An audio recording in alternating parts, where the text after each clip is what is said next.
So I was just getting ready to do the uh, video on 2.6, and I thought maybe we should do a couple more examples in 2.5.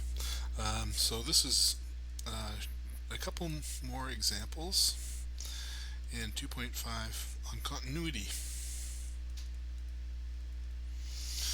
Uh, so the first one is to prove that natural log of x equals 3 minus 2x has at least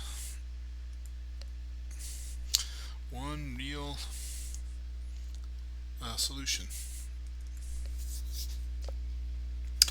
Okay, how are we going to work this one? You know, this is very reminiscent of the intermediate value theorem, right? Where you have a value and you're like you know that f of a is bigger than 0, f of b less than 0, so you can conclude that there is a c that's such that f of c equals 0. So can we set that up in this case?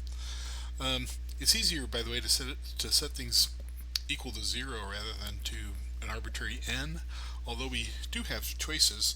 Our choice 1 might be to take our f of x to be, I'll just bring the expressions over to the other side, natural log of x plus 2x, and then I could set f of x equal to 3, but I think it's probably easier, question mark, to say that f of x is going to be the natural log of x plus 2x minus 3, and then set that equal to 0, because then I'm just looking for a sign change, right? Good. And so to get that sign change, there's not a lot going on here. We just start plugging in numbers. So, so 0 is not defined. That's usually my first starting point. So if I can't use 0, how about f of 1? F of 1 would be the natural log of 1 plus 2 minus 3. Natural log of 1 is 0, so that's going to give me a minus 1. That's looking promising. Let's see, f of 2 is natural log of 2 plus 4 minus 3, and so that's natural log of 2 plus 1. I know that the natural log of 2 is positive. Just as a quick note here, the natural log looks like that, right?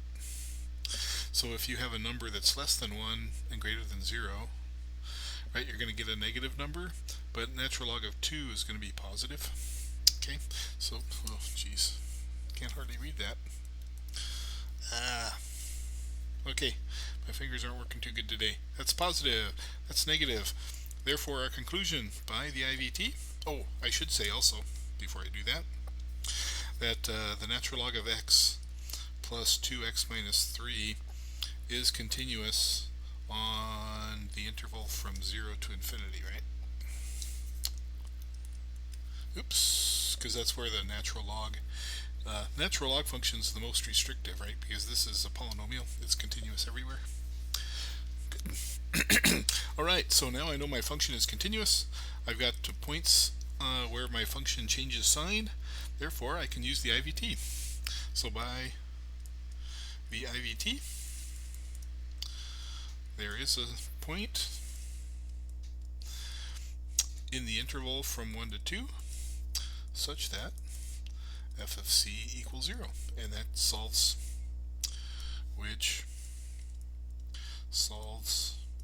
the original equation. Good. Alright, so you're going to see this here. So if you see like a prove that something is true, that's probably going to use the intermediate value theorem. Alright, by the way, just out of curiosity, before we leave this, how would you get a better solution? How would you get a better approximation? How to get an even better approximation? Right, because so far what we're seeing here is my function is negative 1 at 1, and then at 2 it was positive. Is there a way I can get a, jeez, writing on this tablet. X and Y. And so is there a way I can shrink this interval? Well, what we typically do in something called numerical analysis is we have an algorithm that says, well, I can shrink this interval by half by taking the midpoint, and then I'll see if the function is positive or negative at the midpoint. So if the function is positive at the midpoint here, right, then I'll know that my solution is in that region.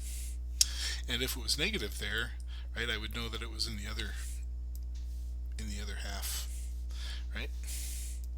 And so let's see what happens in this case. We take the midpoint for a new endpoint, which would be 1 plus 2 over 3.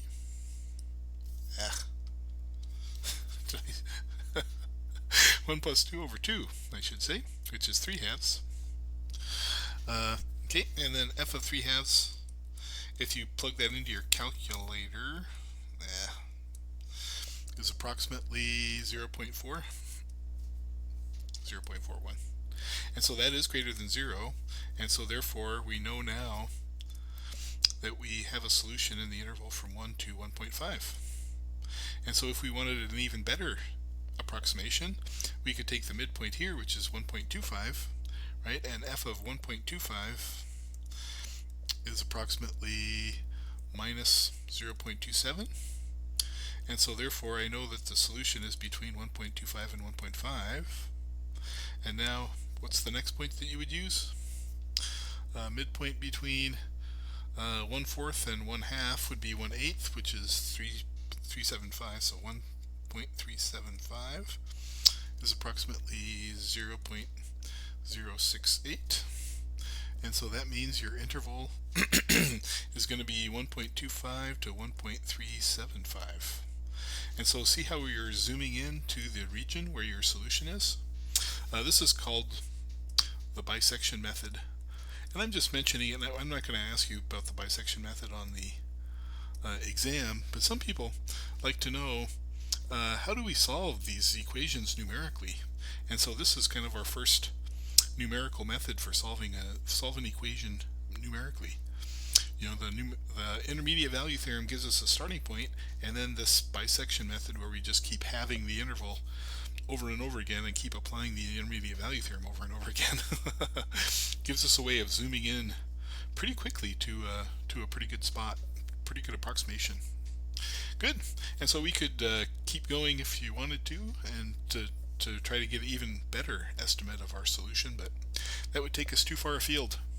Okay, so okay, just to continue with another example, suppose that,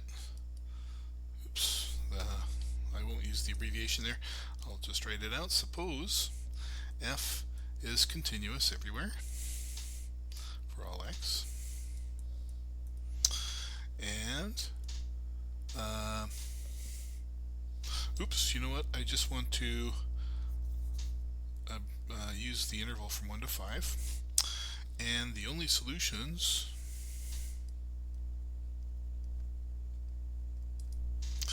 to f of x equals 6 are x equals 1 and x equals 4.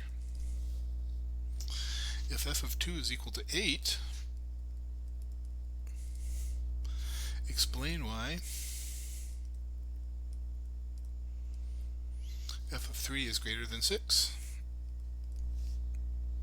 Okay, so you should pause here for a moment and see if you can at least take the first couple steps in to answer this problem. Okay, have you paused? Are you back? What did you do? There's a lot of information in this problem, so I think the easiest way to start would be to draw a picture. Did you draw a picture? Okay, and so now we're told that f of x is equal to 6 at 1. We're going out to 5 and 4. So here's 6. So I know my function goes through these 2 points. Furthermore, I know that the 0.28 is on the graph. So this point is on the graph. Now explain why f of 3 must be greater than 6. So it must be up here somewhere. Why would that be true? Why would f of 3 have to be up here somewhere? Do you see why? Because if f of 3 were less than 6, what would the intermediate value theorem say? Yeah, you'd have to go from here to here, right? Above 6, less than 6, somewhere in between. It has to go through 6. But what did we say at the beginning? The only solutions to f of x equals 6 are 1 and 4, right? So therefore we can't cross 6 again, and if we can't cross 6, this line x equals 6, if we can't cross this line, right, and our function is continuous, that must mean that we're above 6. So by the IVT, f of 3 cannot be less than 6, because we would have a third solution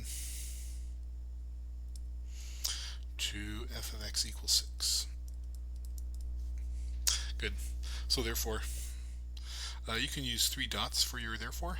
Therefore, f of 3 must be greater than 6. Good. Okay, so that was just 2 more examples in 2.5. I hope you enjoyed those. Kind of interesting to look at some applications of the intermediate value theorem. In the next video, we are going to move into 2.6. See you then.